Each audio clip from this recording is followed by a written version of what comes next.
Sa loob lamang ng isang linggo, sunod-sunod na hakbang ang ginawa ng administrasyon para sa ekonomiya, OFWs at mga magsasaka. Ano nga ba ang mga pinakamahalagang nangyari ngayong linggo sa pamumuno ni Pangulong Ferdinand Marcos Jr.? Narito ang mga pangunahing balita at proyekto ng pamahalaan para sa linggong ito. Ito ang Serving the Nation, Week in Review. For those who want to be repatriated, we will find ways to get you out safely. So right now, safety first for our people, and that is the key thing here. Altogether, that's 1,416 Filipino nationals who would like to have requested repatriation. On this very day, we commemorate the 77th anniversary of our diplomatic ties, which have been enriched and strengthened by moments of solidarity. We agree that we have made significant strides in advancing and deepening our bilateral cooperation towards the attainment of our mutually beneficial goals.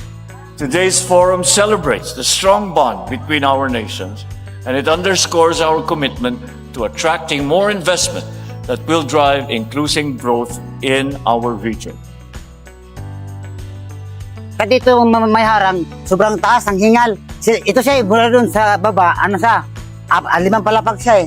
Siyempre, hassle siya kasi sobrang taas po ng bridge natin. As you can see naman. Nakakahingal po talaga, lalo pag may dala ka. That's why the first time that we saw it, nung in-inspection namin, yung MRT, ay sabi ko talagang hindi practical yung kanilang ginawa. Kaya ngayon, ay may pinagbago, naayos natin ito within 4 months.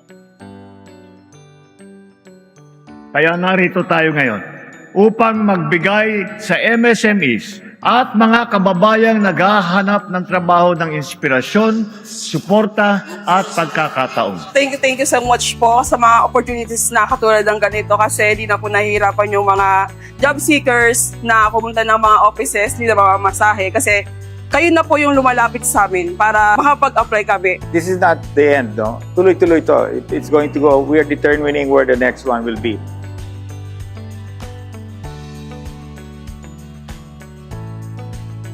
Ilan lamang ito sa mga pangunahing hakbang ng pamahalaan ngayong linggo. Sa ilalim ng bagong Pilipinas, patuloy ang mga programa at proyekto para sa mas matatag na kinabukasan ng bawat Pilipino. Ito ang Philippine Leader Spotlight. Comment spotted kung nagustuhan ninyo ang video. Huwag kalimutang i-like, i-share at mag-subscribe para sa susunod na updates. Spotted!